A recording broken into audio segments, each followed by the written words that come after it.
भटकती रूह की सच्ची कहानी।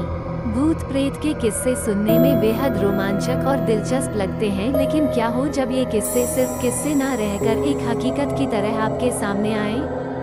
आज की युवा पीढ़ी भूत और आत्माओं के होने पर विश्वास नहीं करती, लेकिन जिस पर आप विश्वास नहीं करते वो असल में है ही नहीं, ये तो संभव नहीं है ना।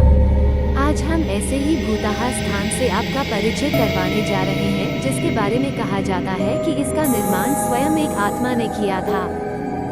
जोधपुर, राजस्थान स्थित बावड़ियों के किस्से स्थानीय लोगों में बहुत मशहूर हैं। यहाँ पानी की कई बावड़ियाँ हैं, जिनमें से एक के बारे में कहा जाता है कि उसे भूत ने बनवाया था। जोधपुर से लगभग 90 किलोमीटर दूरी पर स्थित रथासी नाम का एक ऐतिहासिक गांव है। मारवाड़ के इतिहास पर नजर डालें तो ये ज्ञात होता है कि जब जोधपुर में रहने वाले राजपूतों की चंपावत शाखा का विभाजन हुआ तो उनमें से अलग हुए एक दल ने कापरदा गांव में रहना शुरू किया। लेकिन इस स्थान पर रहने वाले युवा राजकुमारों ने गांव में साधना करने वाले साधु महात्माओं को परेशान करना शुरू कर दिया। उन राजकुमारों से क्रोधित होकर साधुओं ने उन्हें श्राप दे दिया कि उनके आने वाली पीढ़ी इस गांव में नहीं रह पाएगी।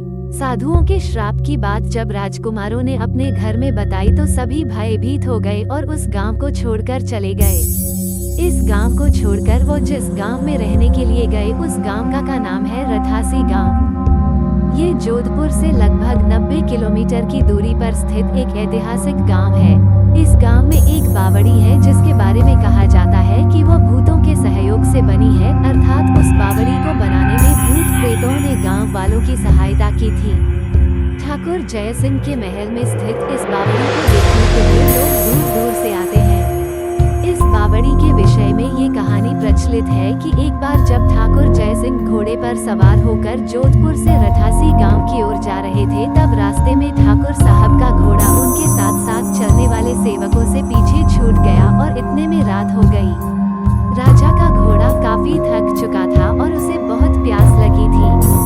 रास्ते में एक तालाब को देखकर ठाकुर जय सिंह अपने घोड़े को पानी पिलाने के लिए ले गए। आधी रात का समय था। घोड़ा जैसे ही आगे बढ़ा, राजा को एक आकृति दिखाई दी जिसने धीरे धीरे इंसानी शरीर धारण कर लिया। राजा उसे देखकर डर गया। उस प्रेत ने राजा को कहा कि मुझे प्यास लगी है, लेकिन श्राप के कारण मैं इस कुएं का पानी नहीं पी सकता।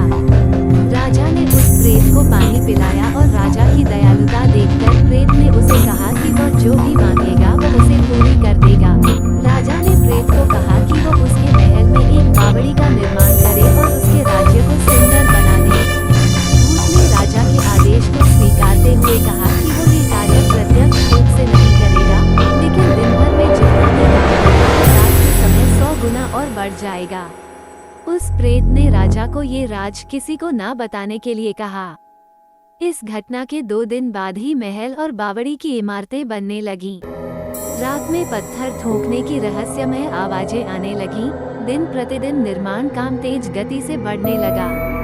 लेकिन रानी की जिद करने पर राजा ने ये राज रानी को बता दिया कि आखिर निर्माण इतनी जल्दी कैसे पूरा होता जा रहा है। राजा ने जैसे ही यह राज रानी को बताया, सारा काम वहीं रुक गया। बावड़ी भी ज्यों की त्यों ही रह गई। इस घटना के बाद किसी ने भी उस बावड़ी को बनाने की कोशिश नहीं की।